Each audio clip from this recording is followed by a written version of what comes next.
Graças à paz do Senhor, estamos aqui mais um dia na nossa querida leitura bíblica. Hoje, Gálatas 3, amém? Ó Gálatas insensatos, quem os enfeitiçou? Não foi diante dos seus olhos que Jesus Cristo foi exposto como crucificado? Gostaria de saber apenas uma coisa: foi pela prática da lei que vocês receberam o Espírito ou foi pela fé naquilo que ouviram? Será que vocês são tão insensatos que, tendo começado pelo Espírito, querem agora se aperfeiçoar pelo esforço próprio? Será que... peraí. Voltando. Será que foi inútil sofrerem essas coisas?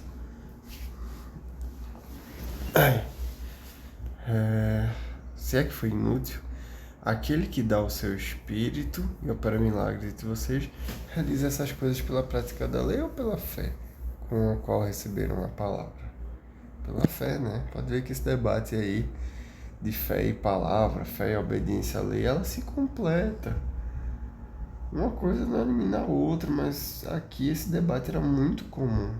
A gente viu nos últimos livros bíblicos, Romanos, Coríntios, esse debate apareceu diversas vezes. É só se lembrar direitinho que várias vezes apareceu. E um complementa o outro, um não exclui o outro. Considere um exemplo de Abraão.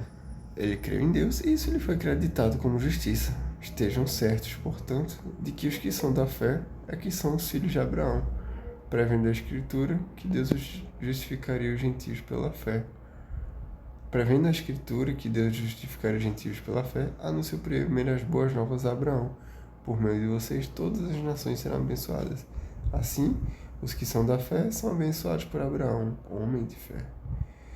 Já os que se apoiam na prática da lei estão debaixo da maldição, pois está escrito: maldito todo aquele que não persiste em praticar todas as coisas escritas nesse livro. Nessa lei, né? Escritas no livro da lei. É evidente que, diante de Deus, ninguém é justificado pela lei, pois o justo viverá pela fé. A lei não é baseada na fé. Ao contrário, a fé é baseada na lei. Quem praticar estas coisas, por elas viverá. Cristo nos redimiu da maldição da lei quando se tornou maldição em nosso lugar. Pois está escrito: maldito todo aquele que for pendurado no madeiro. Isso para que em Cristo Jesus a bênção de Abraão chegasse também aos gentios, para que recebêssemos a promessa do Espírito mediante a fé. Irmãos, humanamente falando, ninguém pode anular um testamento depois de ratificado, nem acrescentar-lhe algo. Assim, também as promessas foram feitas a Abraão e ao seu descendente. A Escritura não diz e aos seus descendentes, como se falasse muito mais. Muitos, mas ao seu descendente, dando a entender que se trata de um só, isto é, Cristo. Peraí, isso ficou confuso. Assim também as promessas foram feitas a Abraão e ao seu descendente. A Escritura não diz e aos seus descendentes, mas diz ao seu descendente, dando a entender que se trata de um só, que é Cristo. Caramba! Que curiosidade, né? A Bíblia aí trazendo uma referência que acho que ninguém sabia disso. Quero dizer isto: a lei que veio 430 anos depois não anula a aliança previamente estabelecida por Deus, de modo que venha invalidar a promessa. Pois, se a herança depende da lei, já não depende de promessa. Deus, porém, concedeu gratuitamente a Abraão mediante promessa. Qual era então o propósito da lei? Foi acrescentado por causa das transgressões, até que viesse o descendente a quem se referia a promessa, e foi promulgado por meio de anjos, pela mão de um mediador. Contudo, o mediador representa mais de um. Deus, porém, é um. Então, a lei opõe-se às promessas de Deus? De maneira nenhuma, pois se tivesse sido dada uma lei que pudesse conceder vida, certamente a justiça viria da lei. Mas a Escritura encerrou tudo debaixo do pecado, a fim de que a promessa, que é pela fé em Cristo Jesus, fosse dada aos que creem. Antes que viesse a fé, estávamos sob custódia da lei, nela encerrados, até que a fé que haveria de vir fosse revelada.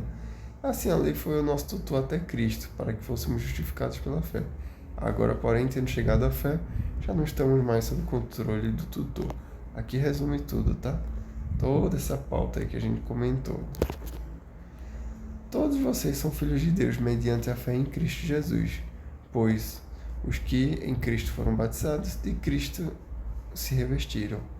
Não há judeu nem grego, nem escravo nem livre, homem nem mulher, pois todos são um em Cristo. Olha só. Todos são um em Cristo. Não há judeu nem grego, não há escravo nem livre. Assim como, homem nem mulher, curado ou doente, negro ou branco, gordo ou magro, todos são um só. São um em Cristo Jesus. E se vocês são de Cristo, são descendência de Abraão e herdeiros segundo a promessa. Amém? Amém. Diferente a leitura, né? Foi bem legal, gostei de hoje. Amém? Que Deus te abençoe, que você tenha um dia abençoado. Reflita na leitura de hoje, releia. Que você tenha um dia abençoado e até amanhã.